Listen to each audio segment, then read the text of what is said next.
Hi, everyone. Welcome to our trauma webinar series hosted by the Trauma Awareness Steering Committee of Clare County. Thank you all to attended last week's webinar, and for those of you with us today, whether you have been with us since the beginning of the webinar or if this is your first time attending, we want you to know that we really appreciate all of you.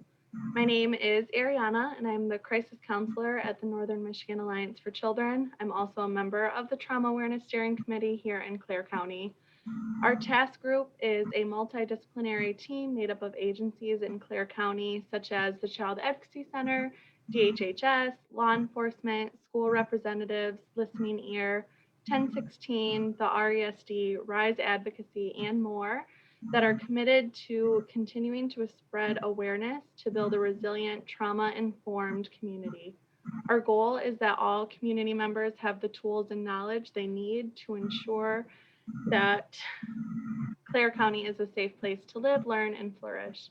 Some reminders for everybody today.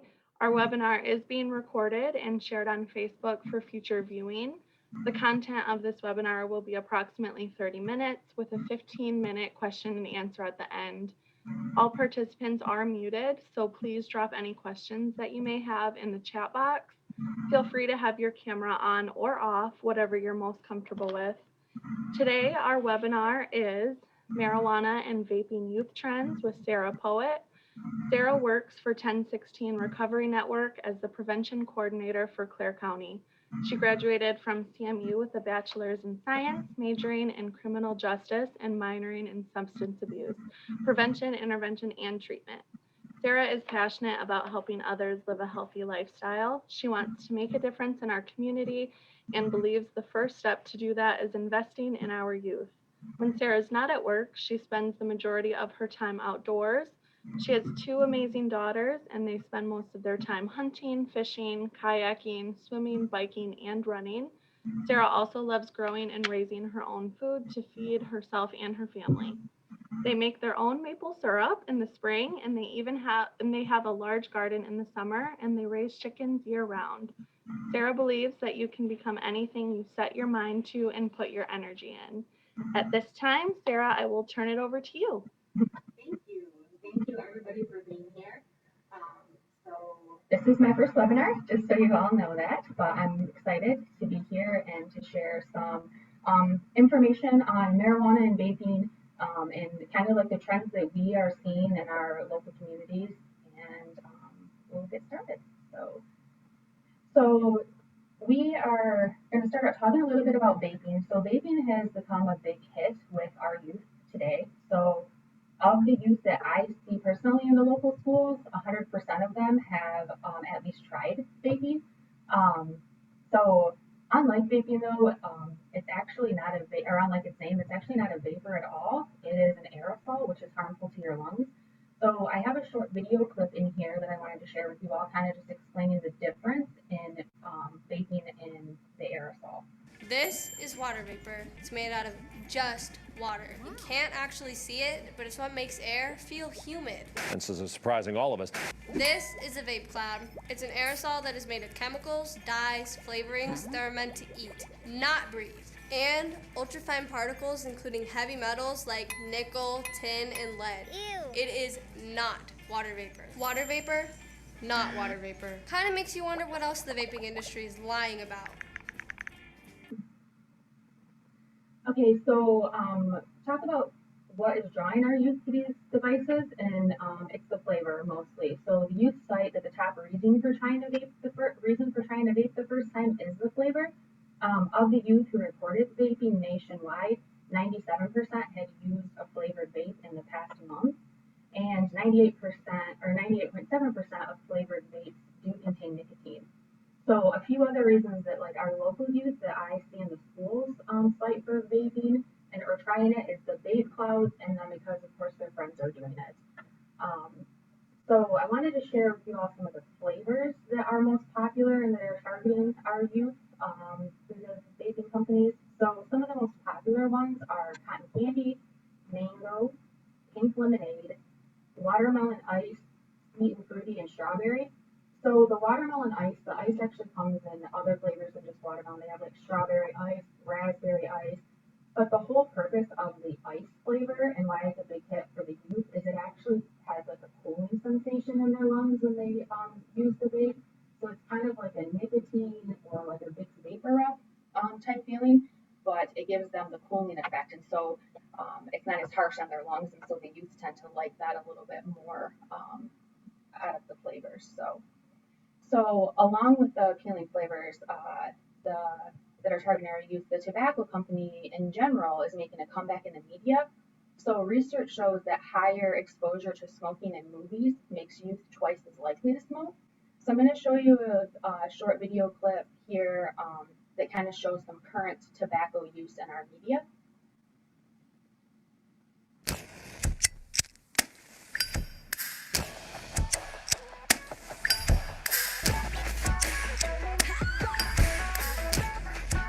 The Marlboro country.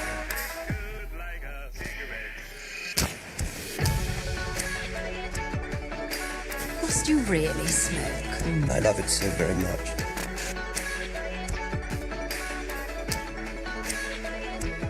That sucks.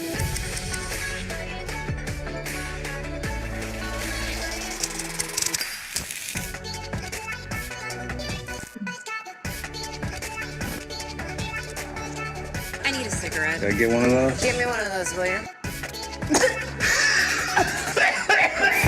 Dentists recommend them. Makes your food taste even better. Remind her not to smoke it. Don't smoke it, darling. You just have to hold it.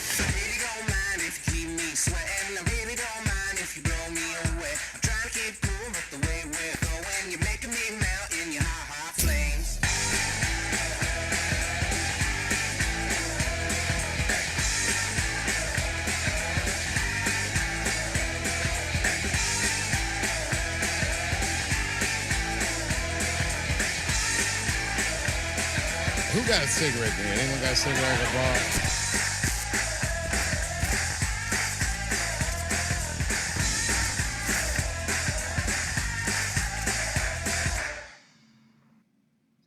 Okay, so 79% of shows most popular with ages 15 to 24 show some sort of tobacco use in them. So, and today more than 5 million youth have reported using e-cigarettes. So e-cigarettes are small and compact and can even mimic like a USB flash drive, so it's easy for youth to vape in schools. So a lot of our local schools are seeing youth using in the hallways, bathrooms, and even in classrooms. We do a youth survey in Michigan every other year, and it kind of gives us some information on current use trends for the youth. Last year was the year that it was supposed to be done. Of course, because COVID, it was unable to be done. So the last time that it was done in the schools was the 2017-2018 school year. And that's, so what we as a prevention team has done is put together a survey that's on our prevention website. And there's a QR code that like the youth can scan on their smartphones, and they can kind of take the survey to try to get us some more up-to-date current data, because the next time that survey goes out statewide isn't until the next school year. But the last time that it was done, it was reported through Clare County, so that's the schools that are in Clare County. 8% of 7th graders had reported vaping, and 24% of 11th graders in Clare County had reported vaping at that time. So that was 2017, 2018. So what we're seeing in our schools locally, we expect those numbers to be higher this next time around when we actually go and do the survey again. So there's also some evidence that's connecting or showing a connection between COVID-19 and vaping. So research from Stanford University shows that teens and young adults who have vaped may be up to 5 times more likely to test positive for COVID-19 than their non-vaping peers. So this is the last video clip that I've added just to kind of show you guys a little bit about that. The doctor's in. Hey, Doc. Does vaping really make me more likely to get COVID? Well, we don't have all the science on COVID-19. What we do know is that vaping can damage the lung and weaken your overall immune system. The best defense against COVID-19 is social distancing and a strong immune system. So medically, I'd skip the vape. Okay, so there's also some interesting research that regarding different flavors being more harmful than other flavors. So research has found that mice exposed to any e-cigarette vapor over 54 weeks develop carcinogens of the lungs and abnormal bladder growth. But the mice that were exposed to cinnamon and vanilla flavoring showed significant cell death compared to other flavors. There's also findings regarding the popcorn flavoring. So this originated back in the 1990s in a popcorn factory in Missouri, where several of the employees contracted an irreversible lung disease from breathing in the buttery flavor. So this flavor is also now being used in vape, and it's known as diacetyl. And then more research regarding the amount of nicotine that's in these e-cigarettes now.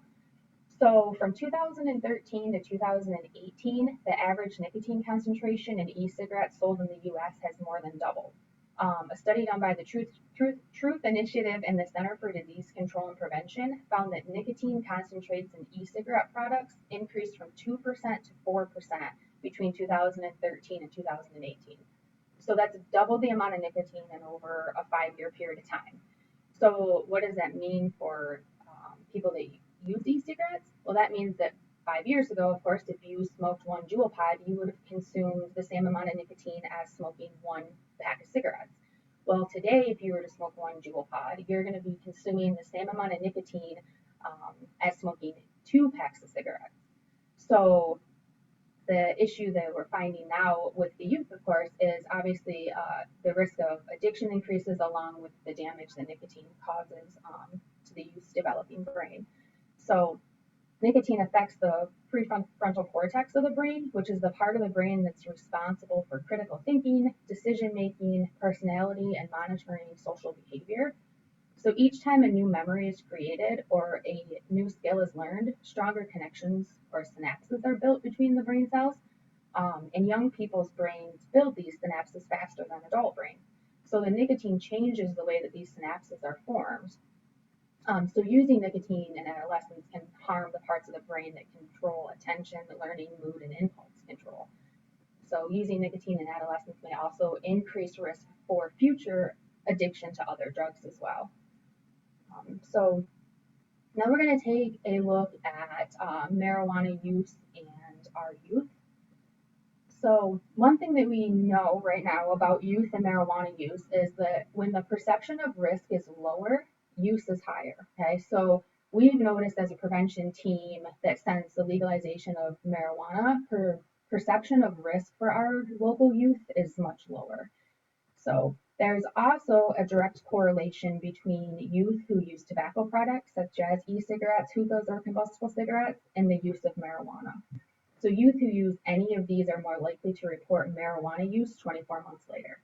And marijuana use is highest among youth who smoke. In 2016, of the high school seniors who used marijuana, 65% had smoked a cigarette. And of the 8th graders surveyed, 47% had smoked. So e-cigarette users, or young e-cigarette users, are 3.5 times more likely to use marijuana than their peers who do not use e-cigarettes. So, according to a study done by Truth Initiative, 1 in 3 teens in the U.S. have tried marijuana by 12th grade. And then almost 6% of high school seniors are daily users of marijuana. So those numbers seem pretty high. And there's also a connection with vaping marijuana. So there's multiple ways to consume marijuana. Vaping is popular among youth. And then when they vape the marijuana, it's linked to the e-cigarette and vaping associated lung injury. So 80% of the reported cases of this were from users who reported vaping THC products. And so as of February 18th, there had been 2,807 hospitalizations and 68 deaths due to this lung illness. And this is mostly reported just strictly in people who vape the THC product. So, but there's another popular way for our youth to consume marijuana, aside from vaping, and that's edibles. So edibles are food products infused with marijuana. Edibles have a high potency for overdose, though, for many reasons. So a few of those are because the exact amount of THC in food products is really hard to measure. The effects of edibles can also take between 1 to 3 hours because the food's absorbing through the bloodstream, into the bloodstream through the liver. And so since it takes longer to feel the effects, many youth may think that it's just not working. And so they end up consuming more of the product to try to get that effect. And then, so some of the overdose symptoms from eating marijuana are often more severe than smoking it. And those can include paranoia, nausea, hallucinations, panic attacks, and impaired mobility. So to give you an example of how easy it can be to overdose on edibles, we can take a look at this gummy bear slide. So there's typically 7 gummy bears in a pack of gummies. So 7 gummy bears would equal 70 milligrams of THC. So the expected dose of these gummy bears would be 1 gummy bear. So if you were to be given a pack of gummy bears, you're expected to just eat 1 gummy bear out of the pack, which that's not very common. Usually if you're given a pack of gummy bears, you're going to eat the whole thing. So if you eat the entire pack of gummy bears, it'd be 70 milligrams of THC. And that could trigger an overdose or even death depending on the person that's consuming it. So this also holds true for like cookies and brownies and other edibles. The expected dose would be like half of a cookie or 1 piece of a brownie. But in reality, none of us could really eat 1/2 of a cookie or a piece of a brownie. We typically eat the whole thing because that's just kind of how we're programmed to, is we eat a whole cookie if we want a cookie or a whole piece of a brownie. But so that's what's triggering more overdoses with edibles, as well as just the amount that's consumed and then the time that it takes for the effect to actually kick in. So the marijuana industry is also targeting our youth with flavors. So they're mimicking products that our youth are familiar with. So here you can see some breakfast foods that are common with youth turn into edibles. So we have Pop-Tarts that are now Pop-Tarts made with real bud. Cinnamon Toast Crunch now comes in Cinnamon Toast Crunch, the original baked goods. And you can see that on the label it says 150 milligrams of THC. But that's not clear if that is per serving or per box. And so the labeling on edibles is unregulated right now, and it's unclear as well. You can also see these are Stony Patch Kids. They're mimicking the Sour Patch Kids. And then over on the side is some candy bars, Peppermint Patty, Munchie Way, Buddha-Finger.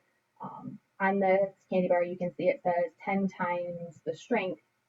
So the expected dose for that would be 1/10 of the candy bar, which it would be pretty hard to eat just 1/10 of a candy bar if you're going to have a candy bar in front of you. So this is some more recent data from the 2017-2018 school year when the My5 survey was done. So this is from students in Clare County, showing 7th, 9th, and 11th graders' perception of risk for marijuana.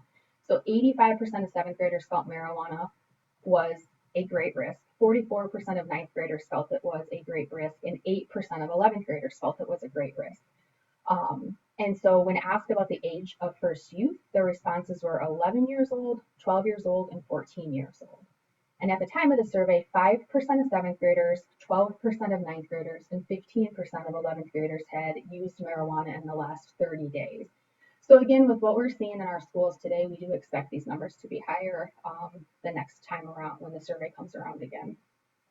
So why do we care if our youth is using marijuana? Well, there's several reasons why. One of those is because research shows that early use of marijuana causes cognitive and educational problems. It also leads to higher risks for depression, anxiety, and social problems.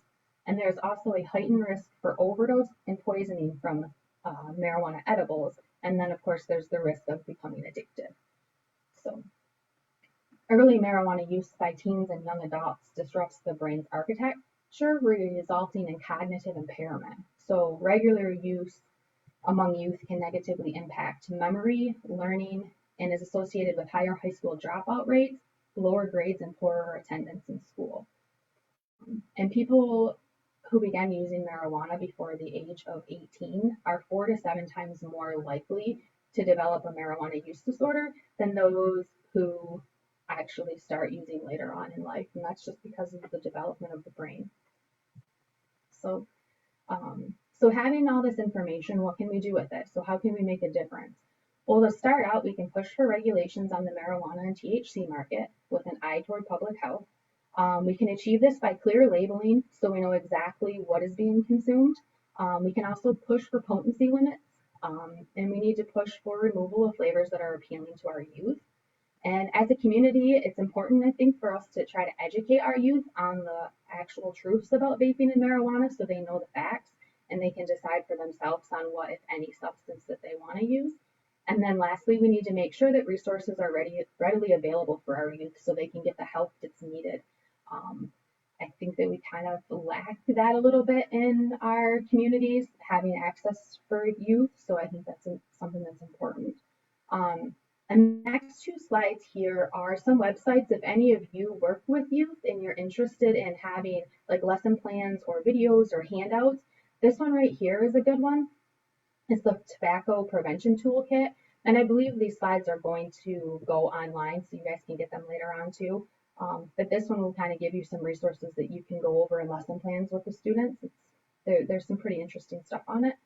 And then these are just two resources to help quit. Well, michigan.gov/tobacco, that has a lot of fact sheets and information, but it also addresses quitting. And then this Michigan Quit gives you some tips if you have any students or any youth in your life that are trying to quit using, that is helpful for them. So then this is, if you'd like more information on the prevention in general, this is QR codes for our website. This is the 1016 website on the left-hand side. So that website has exposed the truth fact page. So it has like facts and stats, myths and realities of all substances. And then the second one is the community risk survey. So we're always looking for up-to-date data in our community so we can measure where the greatest needs are and do our best to meet those. So at some time in the future, if you guys would jump on and take that community risk survey, we're looking for data from our local counties, which are Clare, Gladwin, Isabella, Mecosta, and Osceola mostly. And it's just basically asking where you feel the needs are so we can hopefully try to implement some services to meet those. And that does it. So I appreciate you all for taking your lunch hour to spend it with us. And we are, I think, ready for survey and then Q&A. Hi, yes, we are. There's going to be a survey popping up on your screen if you wouldn't mind taking a few moments to fill that out. And while we're waiting, I just wanted to say thank you, Sarah, for taking time out of your day to present this. As you said, these slides will be posted on our TASC Clare County website. So if you want to follow us there, you can click on this and see Sarah's surveys and all of that stuff as well.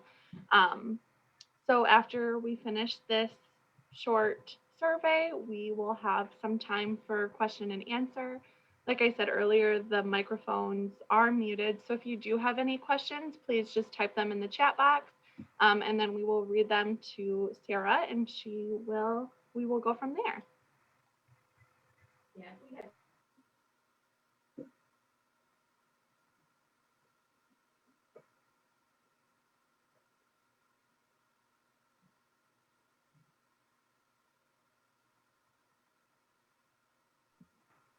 we have no questions yet.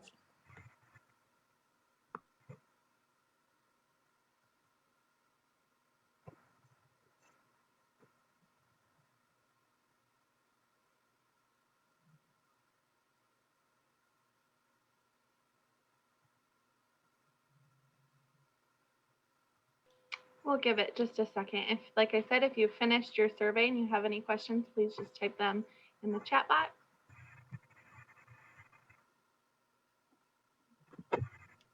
Okay, we have one question. Are kids able to legally buy these products? So the legal age to buy those products is 21. So what often happens is they find an older relative or friend or family member to buy them. So no, they're not. It's 21. If I could just add something to that really quick, Sarah. You know, this was part of why the Tobacco 21 initiative was so important, because even though kids couldn't buy the actual products, prior to 21, they could still buy the devices with which to use them.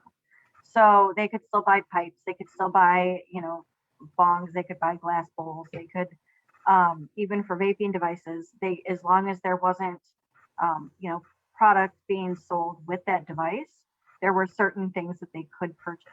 So Tobacco 21 has helped all of those other products also become unavailable until they're 21. Thank you, Shay.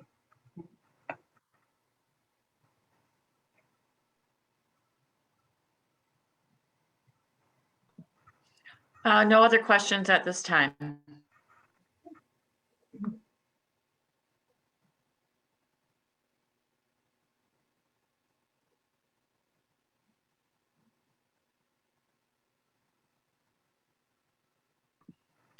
Okay, we have a question. How do we convince our kids that using a vape product is not as fun or interesting as it seems to be? Well, I think the best thing in that is just getting them some true facts on the effects of vaping and the harms that it can cause. And I would be happy if you wanted to send me an email to get you some resources that we have available here that you can share with your youth. I think it's just educating them honestly and just telling them the facts because there's a lot of things about vaping that they really don't know. A lot of the youth that I meet with in the schools, they think that vaping is not very harmful, and they also think that it's a better alternative than smoking. So, but if you want to send me an email, I would be more than happy to get you some material that you could share with your youth.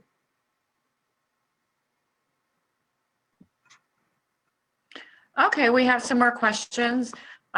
What can be said to a minor who uses weed to make them see weed as more of a threat? They smoke and I'm worried for them. They understand some of the risk I've explained, but it's not sticking as much as I want it to. I've gotten him to smoke less, but this truly scares me. Mm-hmm. Yeah, so again, I think it is just getting them facts on the true disadvantages of it and like the long-term effects. And Shay, you have a lot more experience in this. Do you have anything you want to add to that question? Yeah, so a lot of kids are using weed because they think it will help them relax and help them calm down. And the reality is that in the short term, yes, that might work, but long term, it's actually causing more anxiety. It's more likely to lead to depression, and it has the reverse effect as we our brains get used to using those products, then they come to rely on them to feel good. So kids are using them for the purpose of feeling better, but the reality is that long term it's going to make them feel worse. And trying to help them understand that what they think is helping them really isn't. One of the things that I like to do with kids is a very simple pros and cons sheet. What do you get out of this? But then what are the cons, both in the short term and the long term? It's, I can't say that I've ever had a kid completely say, oh, I'm never going to do this again after doing that. But, shedding some light, being able to provide that information and help kind of dispel some of those myths can help them make some better choices. Bottom line is if we tell a kid not to do something, they're going to be more likely to do it, right? That's just kind of our natural inclination as we're growing up and finding ourselves. So, the best thing that we can really do is just provide the facts, that educational piece and offer support. We're going to be much further ahead if we allow them to make educated choices on their own than if we try to force it. Mm-hmm. Thank you, Shay.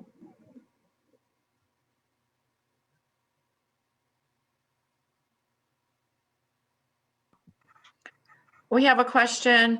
What age is appropriate to start educating and prevention of vaping and weed usage with our kids? Well, I personally believe that the sooner the better. So just in one of the meetings that I was in yesterday, one of the men was talking about a fourth grader vaping. So we typically start right about sixth grade, but I mean, as early as fourth grade, I would I would suggest it's the earlier the better. And it's just giving them, just little bits and pieces of it. Obviously, you're not going to talk the same to a fourth grader as you will to a high schooler, but it's just kind of sharing, like, some facts about vaping and some facts about marijuana with them just to kind of get the conversation started. The most important thing as a parent or anybody working with youth is just starting the conversation so they know that this is something we can come together and talk about. Shay, do you have anything to add to that as far as age goes? Yeah, so prevention curriculums actually exist as early as second grade. I don't think it's ever too soon to start an age-appropriate conversation. We over here in our counties have started, fourth and fifth grade as well. And when I talk to my fifth graders about it, one of our lessons, we actually bring in products to show them. And we're not showing them how, but just to fuel the conversation. And these fifth graders absolutely know what these products are. Sometimes they know more about them already than their teachers, and these are 10-year-olds. So, and up until that point, a lot of them have not heard what we're saying. In fact, I've had many a fifth grader argue with me because they've already believed that these products are safe and just fine. Because they see their parents using them, and their parents are fine. They have jobs and they function and they raise them. So that risk perception is practically non-existent these days. So it's really, there's no such thing, I think, as too young in this case.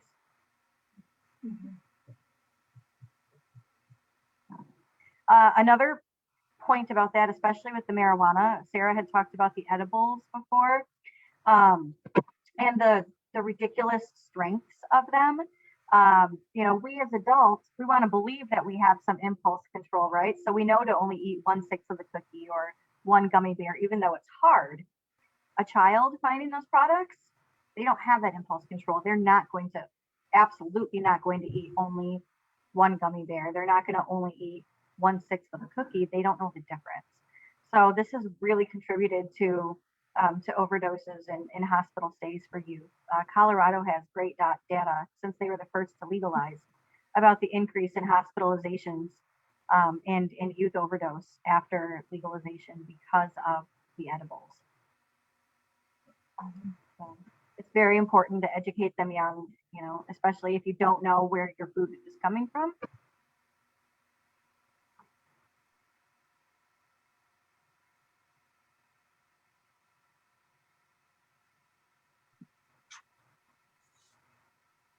No other questions at this time?